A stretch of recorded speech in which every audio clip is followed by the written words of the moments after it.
Shalom, shalom, family. Welcome back. This is Brother Maurice. We're going to continue with part number 14 of the truth about Moses, Aaron, the Levites, and a Levitical priesthood.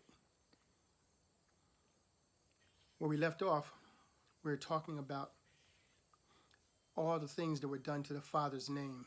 And we're going to pick up there with the book of remembrance of Moses, Moses chapter 10, verse number 28. And all kinds of terrible atrocities and terrible acts of wanton cruelty have been attributed or ascribed to our father Enochseed.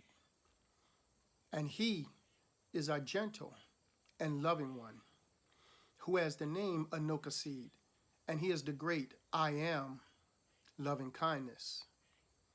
And my spirit shrunk back at the understanding of the enormity or the seriousness of this tragedy, because it extends much further than just impacting the lives of those wandering in the wilderness for these 40 years in that day.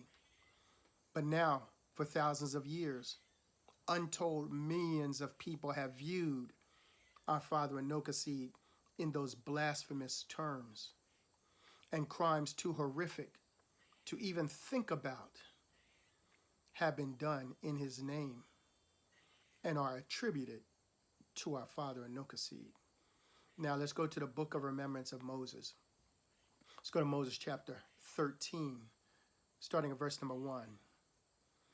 And it came to pass, when we next came together to see, I had a heavy spirit of oppression covering me, which I've come to identify as opposition from the adversary. When we are about to receive very important information about the forces of evil have long kept suppressed and hidden.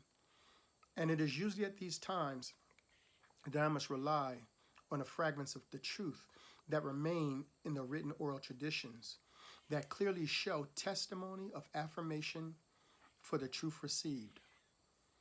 And when I put on the Urim, I said to the scribes and those assembled, things are very busy in the Urim today and feel very serious.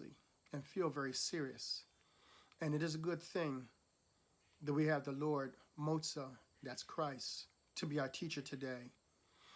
And the Lord's presence came close before the Urim, and he is going back to speak. And he said, this is Motza, we have arrived here today in the vision of the pathway of Israel, when it is at a tipping point where the covenant of Abraham and the mission of my people, Israel, hang in the balance. And you will see those responsible for bringing the conditions and forces of evil that will snuff out the second flame of the loving kindness of my Father. And his light is the only force that can sustain my people in their calling and purpose. And it is clear to see that Taul, in her great wickedness, has established such evil that her intention is to obliterate the covenant of Abraham and to remove the pathway back to Eden and to destroy the vision and purpose of Israel and to blockade any possibility of a birth of a Messiah. And her practices have made any truth in the term Levite obscure, insomuch that anyone of any lineage in the family of Jacob, or even among Gentiles, can be seen to be a Levite.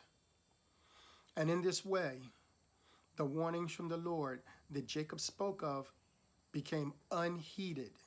What was the warning? That the Levites were to have nothing to do with the priesthood. And vital protections intended to be set in place at the end of his family's sojourn in Egypt were removed, and a way for evil to enter in was opened up. And the laborers of Taul have succeeded to bring the people of Israel, who dwelt at Beth Peor, who had rejected the law and the covenant of Abraham, into the councils of the communities of Israel. And every city and village inhabited by Israel has a council of 12 like that which Ruel established at Sinai and in Shiloh. And there was a grand council of 12, and 3 for all Israel. And at Sinai, it was Moses, Eleazar,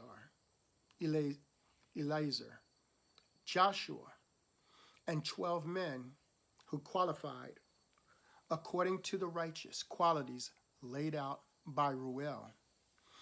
And it came to pass that by deception, Asiel was able to overcome the decree of Eliezer concerning the 4 sacred cities. And the councils became corrupted with people who were lawless and alien to the covenant.